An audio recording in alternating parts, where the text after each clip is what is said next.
ಇವತ್ತು ಬೆಳಿಗ್ಗೆನೆ ಎದ್ದು ಬೂಕು ಜಾತ್ರೆ ನೋಡದ ಅಂತ ಬೆಂಗಳೂರಿಂದ ಕಾರ್ ತಗೊಂಡು ಬೂಕು ಜಾತ್ರೆಗೆ ಹೊಂಟೆ ಹೋದು. ಅಲ್ಲಿ ನೋಡಿದ್ರೆ ನಮ್ಮೂರ್ ಹುಡ್ಗ ದನ ಹೊಡ್ಕೊಂಡು ಬಂದಿದ್ದ. ಅವ್ನ್ ದನನ ತಗೊಂಡು ಜಾತ್ರೆ ಒಳಗೆಲ್ಲ 2 ರೌಂಡ್ ಹೊಡೆದ್ಬಿಟ್ಟು ತಂದು ಅವ್ನ್ ದಾವಣಿಲ್ ಕಟ್ಟಾಕ್ತು. ಅದು ಮಜಾನೇ ಬೇರೆ. ನಾನು ಎಷ್ಟೋ ದನದ ಜಾತ್ರೆ ನೋಡಿದೀನಿ, ನಮ್ ಬೂಕು ಜಾತ್ರೆನೇ ಒಂಥರ ಸ್ಪೆಷಲ್. ಯಾಕಂತ ಹೇಳಿದ್ರೆ ದನದ ಮೆರವಣಿಗೆ ಮಾಡೋದು ಎಲ್ಲ ಕಡೆ ಡೋಲ್ ಸೆಟ್ಟು ನಗಾವಿ ಏನೇನೋ ತರಿಸ್ತವೆ. ಆದ್ರೆ ನಮ್ ಬೂಕು ಜಾತ್ರೆಯಲ್ಲಿ DJ ಹಾಕೊಂಡು ಡ್ಯಾನ್ಸ್ ಹೊಡ್ಕೊಂಡು ಕುಣ್ಕೊಂಡು ಒಯ್ತಾ ಇದ್ವಿ.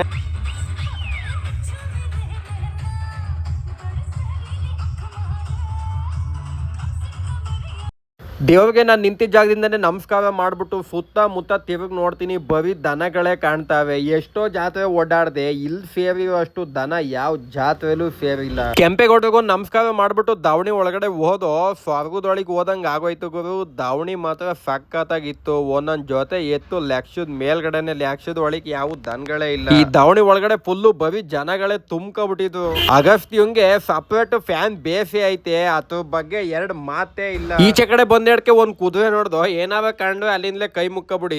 ನಮ್ ಬೂಕು ಜಾತ್ರೆಯಲ್ಲಿ ವ್ಯಾಪಾರ ಮಾತ್ರ ಸಖತ್ತಾಗಿ ನಡೀತಾ ಇತ್ತು. ದಾರಿಲಿ ಎಲ್ಲಿ ನೋಡಿದ್ರು ಬರೀ ದನಗಳನ್ನ ಹೊಡ್ಕೊಂಡು ಹೋಗೋದು, ಹೊಡ್ಕೊಂಡ್ ಬರೋದು, ಇದೇ ಕೆಲಸ ಮಾಡ್ತಾ ಇದ್ರು. ನಡೆದಾಡಕ್ಕೆ ಜಾಗ ಇಲ್ಲ, ಅಷ್ಟೊಂದ್ ಜನ ಬಂದ್ಬಿಟ್ಟಿದ್ರು. ಇವತ್ತಂತೂ ದಾವಣಿ ಒಳಗಡೆ ದನ ನಿಂತ್ಕೊಂಡು ನೋಡ್ತಾ ಇದ್ವಿ, ನೋಡ್ತಾನೆ ಇರ್ಬೇಕು ಅನಿಸ್ತದೆ. ಜಾತ್ರೆ ಒಳಗೆ ಓಡಾಡಿ ಹೊಟ್ಟೆ ಬೇರೆ ಹಸಿತಾ ಇತ್ತು. ಅಲ್ಲೇ ಒಂದು ಪಾನಿಪುರಿ ಅಂಗಡಿಲಿ ಹೊಟ್ಟೆ ತುಂಬಾ ಪಾನಿಪುರಿ ತಿನ್ಬಿಟ್ಟು ಸೀದಾ ಜಾತ್ರೆ ಒಳಗಡೆ ನಡ್ಕೊಂಡು ಹೋಯ್ತಾನೆ ಇತ್ತು. ನಮ್ಮ ರೈತರಿಗೆ ಬೇಕಾಗಿರೋ ಎಲ್ಲಾ ಸಾಮಾನುಗಳನ್ನ ಒಂತ ಮಡಗಿದ್ದು. ಚಿಕ್ಕದಾಗಿ ಖುಷಿ ಮೇಳ, ರಾಗಿ ಎಲ್ಲಾನು ಮಡಗಿ ಪೂಜೆ ಮಾಡಿ ಸಖತ್ತಾಗಿ ಮಡಗಿದ್ದು. ನೋಡೋದಿಕ್ಕೇನೋ ಒಂಥರ ಖುಷಿ ಆಯ್ತಿತ್ತು. ನಮ್ಮ ಬೂಕು ಜಾತ್ರೆಯಲ್ಲಿ ಯಾವ ವರ್ಷ ಬಂದು ಪ್ರತಿ ವರ್ಷನೂ ಇದೇ ತರ ಮಡಗಿರ್ತವೆ. ಅಲ್ಲಿ ನೋಡಿದ್ರೆ ಟ್ಯಾಕ್ಟರ್ಗಳಿಗೆ ಲೈನಕ್ಕೆ ನಿಲ್ಲಿಸ್ಬಿಟ್ಟವೆ. ಟ್ಯಾಕ್ಟರ್ ಬೇರೆ ಮರಿ ಹಾಕ್ಬಿಟ್ಟೈತೆ. ನಮ್ಮ ಬೂಕು ಜಾತ್ರೆಯಲ್ಲಿ ಟ್ಯಾಟೋ ಹಾಕಿಸ್ಕೋಬೇಕು ಅಂದ್ರೆ ಗುಂಡ್ಗೆ ಗಟ್ಟಿಯಾಗಿರ್ಬೇಕು. ಅದಕ್ಕೆ ಈ ಅಣ್ಣ ನನ್ ಗುಂಡ್ಗೆ ಗಟ್ಟಿ ಆಗೈತೆ ಕಣ ಅಂದ್ಬಿಟ್ಟು ಎದೆ ಮೇಕೆ ಟ್ಯಾಟೋ ಹಾಕಿಸ್ಕೊತವನೆ. ನೀವೇನಾದ್ರೂ ಟ್ಯಾಟೋ ಹಾಕಿಸ್ಕೋಬೇಕು ಅಂತ ಅನ್ಕೊಂಡಿದ್ವಿ, ನೆಕ್ಸ್ಟ್ ವರ್ಷ ಬೂಕು ಜಾತ್ರೆಗೆ ಹೋಗಿ ಇದೇ ಜಾಗದಲ್ಲಿ ಟ್ಯಾಟೋ ಹಾಕು. ನಾವು ಜಾತ್ರೆಗೆ ಹೋಗಿ ದಿನ ಅಂತೂ ನಡ್ಕೊಂಡು ಹೋಗಕ್ ಜಾಗನೇ ಇರ್ಲಿಲ್ಲ, ಅಷ್ಟೊಂದ್ ಜನ ಬಂದಿದ್ರು. ದನಗಳ ಮೆರವಣಿಗೆ ಅಂತೂ ಸಖತ್ತಾಗಿ ನಡೀತಾ ಇತ್ತು. ಪ್ರತಿ ಒಂದ್ ಬೀದಿಲೂ ದನದ ಮೆರವಣಿಗೆ ಅಂತೂ ನೋಡೋದಿಕ್ಕೆ 2 ಕಣ್ಣು ಸಾಲದಿಲ್ಲ. ಇದು ನಿಜವಾದ ಡ್ಯಾನ್ಸ್ ಅಂದ್ರೆ.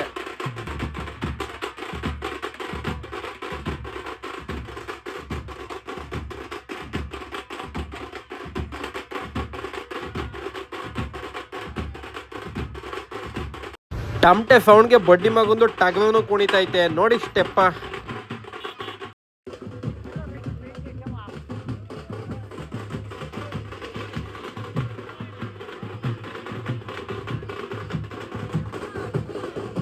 ಚಿಕ್ಕ ವಯಸ್ಸಲ್ಲಿ ನಾಳೆ ಜಾತ್ರೆ ಅಂದ್ರೆ ಇವತ್ತು ನೈಟೇ ಕೂತ್ಕೊಂಡು ಯೋಚನೆ ಮಾಡ್ತಾ ಇದ್ದೋ ಎಂತೆಂಥ ಆಟಗಳಾಡಿ ದುಡ್ಡೆಲ್ಲ ನಾಳೆ ಮಾಡ್ಕೋಬೇಕು ಅಂತ. ಅವಾಗ ನಮಗೆ ಗೊತ್ತಿರಲಿಲ್ಲ, ನಾವೇನೋ ಕೋಟಿ ಸಂಪಾದನೆ ಮಾಡ್ಬಿಡ್ತೀವಿ ಇಂಥ ಆಟದಲ್ಲಿ ಅಂತ ಅನ್ಕೋತಿದ್ದೋ. ಆದರೆ ದೊಡ್ಡವರಾದ್ಮೇಲೆ ಈ ಆಟಗಳನ್ನೆಲ್ಲ ನೋಡಿ ಅನಿಸ್ತದೆ, ಇಂಥ ಆಟ ಆಡಿ ಎಷ್ಟು ಜನ ಜೀವನ ಹಾಳು ಮಾಡ್ಕೊಬಿಟ್ಟವೆ, ಮನೆ ಮಠ ಮಾರ್ಕೊಬಿಟ್ಟು, ಹೆಂಡತಿ ಮಕ್ಕಳು ಹುಟ್ಟಿದ ಊರು ಎಲ್ಲಾನು ಬುಟ್ಟಿ ದೇಶ ಅಂತ ಹೊಂಟೋಗ್ಬಿಟ್ಟವೆ. ಬಿಸಿ ಜಾಂಗಿಡ್ ತಗೊಂಡು ಜಾತ್ರೆ ಎಲ್ಲಾನು ರೌಂಡ್ ಹೊಡೆದ ಅಂತ ತಿರ್ಗಾ ನಡ್ಕೊಂಡು ಹೋಯ್ತಾನೆ ಇದ್ದು. ಬೂಕು ಜಾತ್ರೆಯಲ್ಲಿ ನಡೆಯೋದು 5 ರಿಂದ 6 ದಿನ ನಡೀತದೆ. ಪ್ರತಿ ದಿನನೂ ಇಲ್ಲಿ ನಾಟಕ ನಡೀತದೆ. ಸುತ್ತಮುತ್ತ ಇರೋ ಊರವೆಲ್ಲ ಬಂದು ನಾಟಕ ಮಾಡ್ತವೆ. ಸ್ಕೂಲಿಗೆ ರಜಾ ಹಾಕ್ಬಿಟ್ಟು ಬೂಕು ಜಾತ್ರೆಗೆ ಬಂದವನೇ 2 ಬಂದೂರು ಟಗರುಗಳು ಇಟ್ಕೊಂಡು, ಟಗರು ಮಾತ್ರ ಸಕ್ಕತ್ತಾಗಿದ್ದು. ಕೂತ್ಕೊಂಡು ಕೋಡ್ಗೇನೋ ಬಣ್ಣ ಬಳಿತಾ ಇದೆ. ಯಾಕ್ಲ ಬಣ್ಣ ಬಳಿತಾ ಇದೆಯಾ ಅಂತ ಕೇಳಿದ್ಕೆ ಮೆರವಣಿಗೆ ಮಾಡ್ಬೇಕು ಕಾರಣ ಅದಕ್ಕೆ ಅಂತವನೇ. ಎದೋಳಿಸ್ಲಾ ಬೀಜ ಎಷ್ಟಪ್ಪಾವೆ ನೋಡ್ತೀನಿ ಅಂದೆ. ಇವನ್ ಚಾವಟಿ ತಗೊಂಡು ಹೊಡೆದ, ಏನೇನೋ ಮಾಡ್ದ. ಬಡ್ಡಿ ಮಗನವ್ ಎದೋಳ್ತಾನೆ ಇಲ್ಲ. ಇನ್ನೊಬ್ಬ ಚಾವಟಿ ತಗೊಂಡ್ಬಿಟ್ಟು 2 ಕುಟ್ಟದ ಬೆನ್ಮೇಲೆ ಪಟಾಪಟ್ನ ಎದ್ದು ನಿಂತ್ಕೊಬಿಟ್ಟು. ಜಾಸ್ತಿ ಕೂದಲು ಬೆಳೆದ್ಬಿಟ್ಟವೆ, ಜೋಡಿ ಟಗರುಗಳಂತೆ ಇವು. ಬೀಜ ಮಾತ್ರ ಸರಿಯಾಗವೆ. ಯಾವ್ಯಾವ ತಳಿ ಮಾಡಿಸ್ಬೇಕು ಕುರಿಗೆ ಅನ್ನಂಗಿದ್ರೆ ಈ ಹುಡುಗನ್ ಕಾಂಟ್ಯಾಕ್ಟ್ ಮಾಡಿ. ಹಂಗೆ ಜಾತ್ರೆ ಎಲ್ಲಾನು ರೌಂಡ್ ಹೊಡಿತಾ ಇದ್ದೋ. ಜಾತ್ರೆಯಲ್ಲಿ ವ್ಯಾಪಾರ ಮಾತ್ರ ಸಖತ್ತಾಗಿ ನಡೀತಾ ಇತ್ತು ಈ ವರ್ಷ. ನಾವು ಬೂಕು ಜಾತ್ರೆ ನೋಡಕ್ಕೆ ಬೆಂಗಳೂರಿಂದ ಹೋಗಿದ್ದು. ನಮ್ಮೂರಿಂದನೂ ಸ್ವಲ್ಪ ಜನ ದನ ಹೊಡ್ಕೊ ಬಂದಿದ್ದು. ಆ ದಾವಣಿ ಹತ್ರ ಹೋಗಿ ಕೂತ್ಕೊಂಡು ಮಾತಾಡ್ತಾ ಇದ್ವು. ಈ ಅಣ್ಣ ನಾನು ಎಲ್ಲಾ ವಿಡಿಯೋನು ನೋಡ್ತಾವನೆ. ಬೀಜ ತೋರ್ಸು ಅಂತ ಬಾಯಲ್ಲಿ ಹೇಳ್ತಾವ. ಜಾತ್ರೆ ಒಳಗೆ ಬಿಸಿಲು ಸಖತ್ತಾಗಿ ಹೊಡಿತಾ ಇತ್ತು. ಬಿಸಿಲು ತಡೆಯಕ್ಕಾಗ್ದೇನೆ ಹೊಸವತ್ತು ನೆಳ್ಳಲ್ಲಿ ನಿಂತ್ಕೊಳ್ಳೋದ ಅಂತ ನಮ್ಮೂರಲ್ಲಿ ಕಟ್ಟಿರೋ ದಾವಣಿಗೆ ಹೋಗಿ ನಮ್ಮ ಹುಡುಗರೆಲ್ಲ ಕುತ್ಕೊಂಡು ನೆಮ್ಮದಿಯಾಗಿ ಹೊಸವತ್ತು ಮಾತಾಡ್ಕೊಂಡು ಕೂತಿದ್ದು. ನಾವು ಚಿಕ್ಕ ವಯಸ್ಸಲ್ಲಿದ್ದಾಗ ನಮ್ಮನೆಯವರು ಬೂಕು ಜಾತ್ರೆಗೆ ದನ ಹೊಡ್ಕೊ ಬತ್ತಿದ್ವು. ಇವಾಗ ನಮ್ಮ ಹುಡುಗ ಹೊಡ್ಕೊ ಬಂದವನೆ, ಅವ್ ನೋಡಕ್ಕೆ ಅಂತ ಹೋಗಿದೀವಿ. ಅಲ್ಲಿ ನೋಡಿದ್ರೆ ಡ್ರೋನ್ ಅಲ್ಲಿ ವಿಡಿಯೋ ಮಾಡ್ತಾವೆ. ವರ್ಷ ಪೂರ್ತಿ ಕೆಲಸ ಮಾಡಿ ನಮ್ಮ ರೈತರೆಲ್ಲ ಸುಸ್ತಾಗಿರ್ತವೆ. ಈ ಜಾತ್ರೆಗೆ ಬರೋ ಉದ್ದೇಶ ಏನಂದ್ರೆ ನೆಮ್ಮದಿಯಾಗಿ ಕುತ್ಕೊಂಡು ಬಿಡಿ ಸೇತ್ಕೊಂಡು ಚಿಂತೆ ಇಲ್ದಂಗೆ ವ್ಯಾಪಾರ ಮಾಡ್ಕೊಂಡು ವ್ಯವಹಾರ ಮಾಡ್ಕೊಂಡು ದನಗಳನ್ನ ತಂದಿರೋದನ್ನ ಮಾರಿ ಹೊಸ ದನ ತಗೊಂಡು ಹಳ್ಳಿಕಾರನ ಬೆಳೆಸ್ಬೇಕು ಉಳಿಸ್ಬೇಕು ಅನ್ನೋ ಉದ್ದೇಶದಿಂದ ಜಾತ್ರೆ ಅಂತ ಮಾಡಿರೋದು. ಇವಮ್ಮ ಜಾತ್ರೆಯಲ್ಲಿ ಮೊಮ್ಮಗುಂಗೆ ಅಂತ ಮಹೇಂದ್ರ ತಾಡ್ ತಗೊಂಡು ಹೋಯ್ತವ್ರೆ. ಹಂಗೆ ನಾನು ನಮ್ಮ ಹುಡುಗರೆಲ್ಲ ಜಾತ್ರೆ ಒಳಗೆ ರೌಂಡ್ ಹೊಡಿತಾ ಇದ್ದೋ. ಒಂದು ವಾತ ನೆಮ್ಮದಿಯಾಗಿ ಮಲಗಿತ್ತು. ನಮ್ಮ ಹುಡುಗ ಹೋಗಿ ತಡೆಯೋಣ ಆಯ್ತು ಬೀಜ ನೋಡುವೆ ಅಂತ ಎದೋಳಿಸ್ತಾ. ಅದು ನಿಗರಿಸ್ಕೊಂಡು ಎದೋಳ್ತು ಮೇಕೆ. ಹಿಂದಕ್ಕೆ ಹೋಗಿ ಬೀಜ ನೋಡಿದ್ರೆ 5 kg ಬರ್ತದೆ. ನೋಡಿದ ತಕ್ಷಣ ಕೆಮ್ತಾಯ್ತು ಈ ಬಡ್ಡಿ ಮಕ್ಕಳು ವಿಡಿಯೋ ಮಾಡ್ತಾವಲ್ಲ ಅಂತ. ಈ ಅಣ್ಣ ಮಾತ್ರ ಸಖತ್ತಾಗಿ ಸಾಕವನೆ. ಅಲ್ಲೇ ಪಕ್ಕದಲ್ಲಿ ಇನ್ನೊಂದು ಬೀಜದೋರಿ ಇತ್ತು. ಯಾವ್ಯಾವ ತಳಿಗಿಳಿ ಮಾಡಿಸ್ಬೇಕು ಅಂದ್ರೆ ಜಾತ್ರೆಗೆ ಬಂದ್ರೆ ಫ್ರೀಯಾಗಿ ತಳಿ ಮಾಡಿಸ್ಕೊಂಡು ಹೋಗ್ಬೋದು ನಿಮ್ಮ ಹಸಿಗೆ. ಯುದ್ಧಕ್ಕೆ ಸಿದ್ಧ ಆಗಿರತ್ತವೆ, ಯಾವ್ಯಾವ ಬಂದು ಹತ್ ಬಿಡದ ಅಂತ ಕಾಯ್ಕೊಂಡು ನಿಂತೈತೆ. ನಾನು ದೂರದಲ್ಲೇ ನಿಂತ್ಕೊಂಡು ವಿಡಿಯೋ ಮಾಡ್ಕೊಂಡೆ ಯಾಕೆ ಬೇಕು ಅಂತ. ಈ ಬನ್ನೂರ್ಟಾಗ 40,000 ಅಂತೆ. ಬೀಜ ಮಾತ್ರ 4 kg ಐತೆ. ನಮ್ಮ ಹುಡುಗ ಇರ್ಲಿ ಅಂದ್ಬಿಟ್ಟು ಮೆತ್ತಕ್ಕೆ ಕೈಲಿ ಅಮ್ಕೆ ಬಿಟ್ಟ. ನನ್ನ ಮಗಂದು ಕುರಿ ಪಿಕ್ಕಿನೇ ಹಾಕ್ಬಿಡ್ತು ಬೀಜ ಮುಗ್ತಾಡ್ಕೆ. ಇಡೀ ಬೂಕು ಜಾತ್ರೆಲೆ ದಪ್ಪಾಗಿರೋ ಬೀಜ ಇತ್ತು ಒಂದೇ 10 ಲಕ್ಷ ಅಂತೆ. ಈ ಇಲಾತಿ ಬಡ್ಡೆ ಬೆಲೆ ಜರ್ಮನ್ ತಳಿ ಅಂತೆ. ಬೀಜನೇ 10 kg ಬರ್ತದೆ. 1 kg ಬೀಜಕ್ಕೆ 1 ಲಕ್ಷ, ಅಲ್ಲಿಗೆ 10 ಲಕ್ಷ ಆಯಿತು. ಮುಂದೆಗಡೆಯಿಂದ ಹೋಗಿ ಮಕ ನೋಡಿದ್ರೆ ಒಂದು ಆನೆ ನೋಡ್ದಂಗೆ ಆಯ್ತಿತ್ತು. ಅದು ನಿಜವಾಗ್ಲೂ ಗ್ರೇಟ್ ಅನ್ಕೋಬೇಕು. ಆ ಅಣ್ಣ ಈ ಮಟ್ಟಕ್ಕೆ ಸಾಕವ್ರೆ ಈ ಓರಿನ. ಅಲ್ಲೇ ಪಕ್ಕದ ದಣ್ಣಲ್ಲಿ 2 ಕ್ವಾಣನ್ ಕಟ್ಟಾಕಿದ್ದು. ಬೀಜ ಇನ್ನು ಸಣ್ಣದು, ವಯಸ್ಸು ಚಿಕ್ಕದು, ತಳಿಗೆ ಅಂತ ಮಡಿಕೊಂಡವ್ರಂತೆ. 2 ಕ್ವಾಣದಲ್ಲೂ ಹೊಲ ಉಳ್ತವೆ, ಎತ್ತು ಗಾಡಿ ಹೊಡಿತವೆ, ಎಲ್ಲ ಕೆಲಸನೂ ಮಾಡ್ತವೆ. ಶೋಕಿಗೆ ಅಂತಲೂ ಸಾಕವೆ, ಮನೆ ಕೆಲಸಕ್ಕೂ ಉಪಯೋಗಿಸ್ಕೊತಾವೆ. ಸಾಕಿದ್ರೆ ಈ ಥರ ಸಾಕಬೇಕು. ನಮ್ಮ ಪಕ್ಕದ ಊರಲ್ಲಿ ಒಳ್ಳೆ ಓರಿ ಸಾಕಿದ್ದು. ಹಂಗೆ ಅವ್ನು ನೋಡ್ಕೊಂಡು ಮುಂದಕ್ಕೆ ಹೋಯ್ತಾನೆ ಇದ್ದು. ನಮ್ಮ ಮೈಕ್ಳು ಒಂದು ಹುಡುಗಿ ಬೇಕು ಅಂದ್ರೆ ಯಾವ್ದಾದ್ರು ಸರಿ ನೋಡಿ ಇಷ್ಟ ಆದಕ್ಕೆ ಕರ್ಕೊ ಬಂದ್ಬಿಡ್ತವೆ. ಅದೇ ನಮ್ಮ ರೈತರು ಒಂದು ಜೊತೆ ದನ ತಗೋಬೇಕು ಅಂದ್ರೆ ಹಲ್ಲು, ಎಗ್ಲು, ಕೈ, ಕಾಲು, ಬಾಲ, ಸುಳಿ ಎಲ್ಲಾನು ನೋಡ್ಕೊಂಡೆ ದನ ತಗೊಳ್ಳೋದು. ಒಂದು ಜೊತೆ ದನ ತಗೊಳಕ್ಕೆ 10 ಜನ ಒಪ್ಪಿಗೆ ಕೊಟ್ಟರೆ ದನ ಹಿಡ್ಕೊಬರೋದು. ಕೂತಿದ್ದ ಜಾಗದಲ್ಲೇ ಕ್ಯಾಶ್ ಕೊಟ್ಬಿಟ್ಟು ತಗೋಬರೋ ತಾಕತ್ತಿರೋದು ನಮ್ಮ ರೈತರಿಗೆ ಮಾತ್ರ. ಬೂಕು ಜಾತ್ರೆ ಒಳಗೆ ಅಡುಗೆ ಮಾಡ್ಕೊಂಡು ಮಟನ್ ಚಿಕನ್ ಬೇಯಿಸ್ಕೊಂಡು ನೆಮ್ಮದಿಯಾಗಿ 3-4 ದಿನ ಕೊರೆ ಕುಡ್ಕೊಂಡು ಮಲಿಕೊಂಡು ದನಗಳು ಕಾಯ್ಕೊಂಡು ಇರೋದು ಐತಲ್ಲ ನೆಮ್ಮದಿ. ಯಾಕೆ ಕೋಟಿ ದುಡ್ಡು ಖರ್ಚು ಮಾಡೋದು ಈ ಥರ ನೆಮ್ಮದಿ ಸಿಗೋದಿಲ್ಲ. ನಮ್ಮ ಹುಡುಗ ಟಗರಿಗೆ ಒಂದು ಜೊತೆ ಗೆಜ್ಜೆ ತಗೋಬೇಕು ಅಂತ ಈ ಅಣ್ಣನ ಅಂಗಡಿಗೆ ಹೋದ ಜಾತ್ರೆ ಒಳಗೆ. ಈ ಅಣ್ಣ ನೋಡಿದ್ರೆ ಕೊಡ್ತಾ ಇಲ್ಲ, ನಮ್ಮ ಹುಡುಗ ಬಿಡ್ತಾ ಇಲ್ಲ. ಆ ಅಣ್ಣ 350 ಕೊಡಿ ಅಂತ, ನಮ್ಮ ಹುಡುಗ 250ಕ್ಕೆ ವಾದ ಮಾಡಿ ಮಾಡಿ ಮಾಡಿ ಕೊನೆಗೂ ಈಸ್ಕೊಂಡ್ ಬಂದೇ ಬಿಟ್ಟು 250 ರೂಪಾಯಿಗೆ.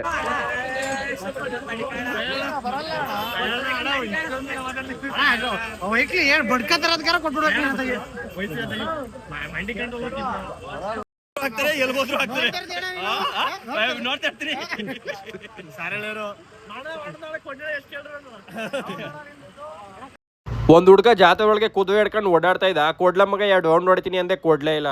ಈ ಅಣ್ಣ ಸಾವ್ಗೆ ಓದ್ತದ ಚೆಕ್ ಮಾಡ್ತಾವನೆ ಚೆನ್ನಾಗಿ ಅಮುಕ್ತದ ಹೆಂಗೆ ಅಂತ. ಈ ಅಣ್ಣಂಗೆ ಓವಿ ಮೇಲೆ ಲವ್ ಆಗ್ಬಿಟ್ಟೈತೆ. ಮೇವ ನೆಲಕ್ಕೆ ಹಾಕೋದು ತಿನ್ನೋದಿಲ್ಲ ಅಂದ್ಬಿಟ್ಟು ಈ ಅಣ್ಣನೇ ಕೈಲಿ ಹಿಡ್ಕೊಂಡು ತಿನ್ನಿಸ್ತಾವನೆ. ಬಸವಣ್ಣ ಕಟ್ಟಿ ಹುಲ್ಲಕ್ಕದೈತಲ್ಲ, ಕೋಟಿ ಕೋಟಿ ಪುಣ್ಯ ಮಾಡಿರ್ಬೇಕು ಇದೆಲ್ಲ ಕೊಟ್ಟು ಸಾಕೋದಕ್ಕೆ. ನಮ್ಗೇನೋ ಇದೆಲ್ಲ ಕ್ರೇಜು ಒಂಥರ ಕಟ್ಟೋದು ಸಾಕೋದು ಅಂತ. ನಮ್ಮ ಅಪ್ಪ ಅವರೆಲ್ಲ ಆ ಕಾಲದಿಂದ ನಮ್ಮ ತಾತವರೆಲ್ಲ ಕಟ್ಕೊಂಡ್ ಬಂದವ್ರೆ. ನಮ್ಮ ಅಪ್ಪ ಅವ್ರು ನಡೆಸ್ಕೊಂಡ್ ಬಂದವ್ರೆ. ಈಗ ನಾವು ನಡೆಸೋಣ ಅಂತ ಕಟ್ಕೊಂಡು ನಾವು ನಡೆಸ್ತಾ ಇದೀವಿ. ನಮ್ಗೆ ತುಂಬಾ ಇಷ್ಟ ಓರಿ ಸಾಕೋದು ಅಂದ್ರೆ. ಹುಡುಗಿರು ಮೇಂಟೈನ್ ಮಾಡ್ತೀವಿ. ಹುಡುಗಿರಿಗೆ ಚೆನ್ನಾಗಿ ಇನ್ನೂ ಜಾಸ್ತಿ ಖರ್ಚು ಮಾಡ್ಕೊಂಡು ಚೆನ್ನಾಗಿ ಮೇಂಟೈನ್ ಮಾಡ್ತೀವಿ. ಇವಕ್ಕೆ ತಿಂಡಿ ಏನೇನು ಕೊಡ್ತೀವಿ ಮಗ? ಅಣ್ಣ ತಿಂಡಿ, ಹಿಂಡಿ, ಬೂಸ, ಹುಳ್ಳಿಕಾಯಿ ಎಲ್ಲ ಕೊಡ್ತೀವಿ ಅಣ್ಣ. ಹಾಲು ಕೊಟ್ಟಿದ್ದೀನಿ ಅಣ್ಣ, ಜಾತ್ರೆ ಟೈಮ್ ಹಾಲು ಕೊಟ್ಟಿದ್ದೀನಿ. ಹಾಲು ಮೊಟ್ಟೆ ಎಲ್ಲ ಕೊಡ್ತೀವಿ. ಒಳ್ಳೆ ಸಖತ್ತಾಗಿ ಸಾಕಿದ್ಯಪ್ಪ. ಎಷ್ಟು ಲಕ್ಷಕ್ಕೆ ಬಂದಾಗ ಕೊಡ್ತೀವಿ ಇವಾಗ? ಅಣ್ಣ ಇವು 3 ಲಕ್ಷ ಹೇಳ್ತಾ ಇದೀನಿ. ಹೆಚ್ಚು ಕಮ್ಮಿ 280, 260ಕ್ಕೆಲ್ಲ ಕೊಟ್ಬಿಡ್ತೀನಿ ಅಣ್ಣ. ನಾಳೆ ಕಾಲೇಜ್ಗೆ ಹೋಗಿಲ್ವಾ? ಇಲ್ಲ ಅಣ್ಣ, ಕಾಲೇಜ್ಗೆ ಹೋಗಲ್ಲ. ಜಾತ್ರೆಗೆ 1 ವಾರ ರಜಾ ಹಾಕಿದ್ದೀನಿ ಅಣ್ಣ. 1 ವಾರ ರಜಾನೆ ಹಾಕ್ಬಿಟ್ಟಿದಿ ಕಾಲೇಜು? ಕಾಲೇಜ್ ಇಲ್ಲ, ಹೋಗಲ್ಲ ಅಣ್ಣ, 1 ವಾರ ಹೋಗಲ್ಲ. ನಮಸ್ಕಾರ. ಯಾವ ಅಣ್ಣ ನಿಮ್ದು? ನಮ್ದು ಕೇರ್ಪೇಟೆ ತಾಲೂಕು, ಮಂಡ್ಯ ಜಿಲ್ಲೆ, ಕೈಗೋನಹಳ್ಳಿ ಗ್ರಾಮ. ಎಷ್ಟು ದಿನ ಆಯ್ತಣ್ಣ ಜಾತ್ರೆಗೆ ಬಂದು? ಒಂದು 3 ದಿವಸ ಆಯ್ತು. ಇವೆಲ್ಲ ನಿಮ್ಮವೇ ಅಣ್ಣ? ಎಲ್ಲ ನಮ್ಮವೇ. ಏನಣ್ಣ ಇಷ್ಟೊಂದು ಜೊತೆ ಮಡಿಕೊಂಡಿದ್ಯಲ್ಲ ನೀನು? ರೈತರು ಸಾಕ್ಬೇಕು, ಇವಿದ್ರೆ ನಾವು ಹಳ್ಳಿಕಾಯಿ ಬೆಳೆಸ್ಬೇಕು, ಹಳ್ಳಿಕಾಯಿ ಉಳಿಸ್ಬೇಕು ಅಂತ. ನೀವು ಎಷ್ಟು ಕೊಡ್ತಾಂಡು ಇವ? 1 ಹೊತ್ತಿಗೆ ತಂದು ಇವಾಗ ತಾ ಬಂದಿದ? ಆ ಕಡೆ ಪಕ್ಕದವು ಒಂದು 12. ಅಥವಾ ಪಕ್ಕದವಣ? ಅದ್ರ ಪಕ್ಕದವು ಎಂಟು ಕೇಳ್ಬೇಕು. ಗೊತ್ತಿಲ್ವಾ? ಅಥವಾ ಪಕ್ಕದವು 3 ಲಕ್ಷನೇ. ಎಲ್ಲ ಒಂದೇ ಊರಾ? ಎಲ್ಲ ಒಂದೇ ಊರೇ. ಭತ್ತ ಗೀತ ಎಲ್ಲ ಪಡ್ದೈತಣ್ಣ.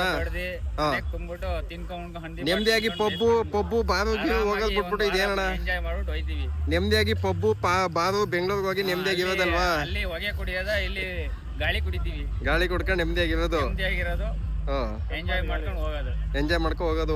ಇಷ್ಟಪಡ್ತೀವಿ ಇದ್ರ ಜಾತ್ರೆ ಬಗ್ಗೆ. ಅದ್ರ ಬಗ್ಗೆ ಹೇಳಕ್ ಗೊತ್ತಾಗಿಲ್ಲ ಕಣ ನಮ್ಗೆ. ಎಷ್ಟ್ ದಿನ ಆಯ್ತಣ್ಣ ಜಾತ್ರೆಗೆ ಬನ್ನಿ ನೀವು? ಅಲೆಯ 3 ದಿನ ಆಯ್ತಾ?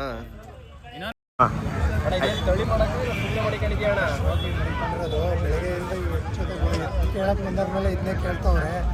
ಯಾರಿಗೂ ಕೊಟ್ಟಿಲ್ಲ ನಾವು. ತಳಿಗಿಳಿ ಮಾಡಿಸ್ತಾ ಇದೀವ ಇಲ್ವಾ? ಯಾವ ತಳಿ ಅಣ್ಣ ಇದು? ಎಷ್ಟು ವರ್ಷದಿಂದ ಸಾಕಿಲ್ಲ ಅಂತ? 1.5 ತಿಂಗಳು ಮರಿ ಅಷ್ಟೇ. 1.5 ತಿಂಗಳು ಮರಿ ಅಷ್ಟೇ. 1.5 ತಿಂಗಳಿಗೆ ಈ ಮಟ್ಟಕ್ಕೆ ಬೀಜ ಮಾಡಿದ್ರೆ ನಾವು ಚೆನ್ನಾಗಿ ಸಾಕಿದೀವಿ ಕೇಳೋಣ. ಆದ್ರೆ ರೈತ ಯಾವಾಗ ನಿಮ್ದು? ನಮ್ದು ರಾಮನಹಳ್ಳಿ. ಒಂಟಿಯಾ? ಎಷ್ಟಕ್ಕೆ ತಗೊಂಡ್ವಿ? 60,000. ಆಯ್ತಾ ತಗೊಂಡ್ರ? ಅಣ್ಣ ಈ ಕಡೆಗೆ ನೋಡೋಣ. ಎಷ್ಟು ಹೇಳ್ತಾ ಇದ್ರಿ ಗೌಡ್ರೇವ? ಎಷ್ಟು ಕಾದು? 80,000 ಕಾದ್ವಾ? ಯಾರಿಗೆ? ಯಾವ ಊರವ್ರು ಗೌಡ್ರೆ ನೀವು? ಮಾರಿದ ಯಾವ್ರಿಗೆ? ನರಸೀಪುರದಿಂದ ಬಂದವ್ರೆ. ಯೂಟ್ಯೂಬ್ ಗೊತ್ತದೆ, ನೀವೆಲ್ಲ ಕರ್ನಾಟಕಕ್ಕೆ ಹೋಯ್ತೀರಿ ಈಗ. SBS ಬ್ಯಾಟ್ರೀಸ್ ಅಂತ ಯೂಟ್ಯೂಬ್ ಚೆಕ್ ಮಾಡಿ. ಅವ್ರೇ ಕೂಲ ಯಾವ ದನ ಕೇಳ ಇವಾಗ ಎಷ್ಟು ಕಾದ ಯೂಟ್ಯೂಬರ್ ನಮ್ಮ ಹುಡುಗ ಜಾತ್ರೆ ಒಳಗೆ ಎಲ್ಲ ಮೊಬೈಲ್ನ ಇಸ್ಕೊಂಡು ನಮ್ಮ ಅಕೌಂಟ್ನ ಫಾಲೋ ಮಾಡಿಸ್ತಾ ಇದ್ದ. ಇದೇ ಥರ ಹೆಚ್ಚಿನ ವಿಡಿಯೋಗಾಗಿ ನಮ್ಮ ಅಕೌಂಟ್ನ ಫಾಲೋ ಮಾಡ್ಕೊಳ್ಳಿ. ಎಲ್ರಿಗೂ ಈ ಬೂಕು ಜಾತ್ರೆ ವಿಡಿಯೋನ ಶೇರ್ ಮಾಡಿ. ನಾನು ಓದ್ತೀನಿ ನಾನು ಗಂಟೆ ಮಾಡಿ ನೋಡ್ದ ಯಾವ ಕೊಡ್ರಿ ಈಗ ರಾಜವಲ್ಲಿ ನಿಮ್ಮ ಹೆಸರೇನಣ್ಣ? ರಾಜವಳ್ಳಿ ನಾನು ರಾಜವಳ್ಳಿ ರಾಜವಳ್ಳಿ ರಾಜವಳ್ಳಿ ಹಂಗೆ ಸರಿ ದನ ಹೊಡ್ಕೊಂಡ್ ಬಂದಿದ್ದೀವಿ ಜಾತ್ರೆಗೆ. ರಾಜವಳ್ಳಿ ದನ ಚಾಟೆ ಹೊತ್ತು ಹಾಗೆ ಜೈಸ್ಕೊಂಬಂದ ಹಂಗೆ ದನ ಹೊಡ್ಕೊಂಡ್ ಬಂದಿದ್ದೀವಿ ಜಾತ್ರೆಗೆ.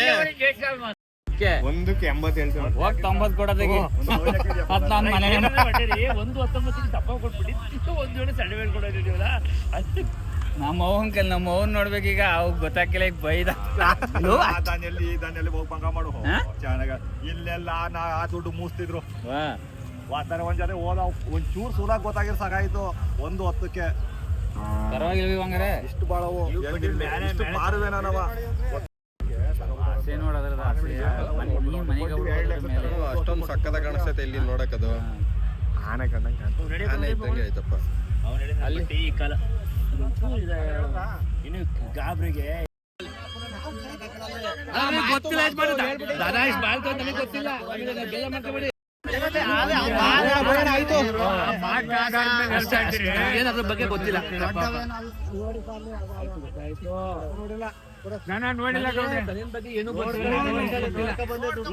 ಸುಮ್ಮನೆ ಮಧ್ಯ ಬಗ್ಗೆ ಹೇಳ್ದೆ ಅಷ್ಟೇ.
ಟಾರ್ಚ್ ಹಾಕಿದೀನಿ ಯಾವ್ದು